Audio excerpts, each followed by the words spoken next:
The Kivu conflict, an ongoing conflict that began in 2004, has plagued the eastern regions of the Democratic Republic of Congo and has been marked by widespread violence, displacement, and human rights abuses, rooted in political, ethnic, and resource-related factors. This complex conflict involves multiple armed groups and has had severe consequences for the local population. This article aims to explore the origins, key dynamics, and ongoing challenges in the Kivu conflict. Historical context and resource-driven factors. The Kivu conflict has its roots in the aftermath of the Rwandan genocide in 1994, as well as the DRC's history of political instability and resource-driven conflicts. The presence of valuable minerals, such as coltan, gold, and diamonds, in the eastern regions has fueled competition for control, exacerbating existing tensions and facilitating the emergence of armed groups. Key actors and fragmentation. The conflict involves numerous armed groups, including the Democratic Forces for the Liberation of Rwanda, various Mai Mai militias, and the Allied Democratic Forces. These groups have distinct goals and motivations, ranging from ethnic rivalries and secessionist ambitions to economic interests. Their presence has resulted in a fragmented security landscape and perpetuated cycles of violence, humanitarian crisis, and human rights abuses. The Kivu conflict has caused a severe humanitarian crisis, with millions of people affected by displacement, food insecurity, and limited access to healthcare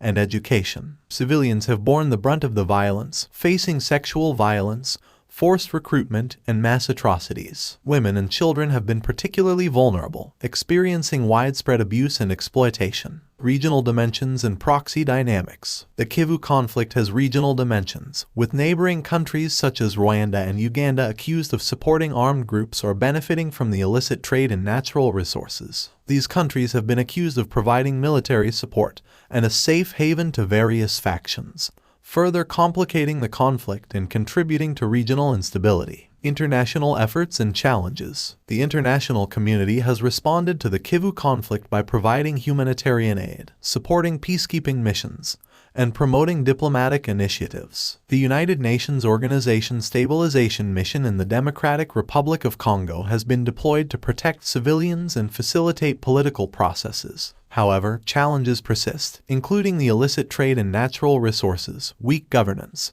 and limited state authority in the region. Peacebuilding and the way forward. Addressing the Kivu conflict requires a comprehensive approach that encompasses both immediate security concerns and long-term peacebuilding efforts. This includes disarmament, demobilization, and reintegration programs for combatants, promoting transitional justice, fostering economic development, and strengthening governance institutions. Furthermore, addressing the root causes of the conflict, such as marginalization, competition over resources, and historical grievances, is crucial for sustainable peace. The Kivu conflict continues to inflict immense suffering on the people of the eastern regions of the Democratic Republic of Congo. Resolving this complex conflict requires a holistic approach that prioritizes the protection of civilians, addresses root causes, and promotes regional cooperation.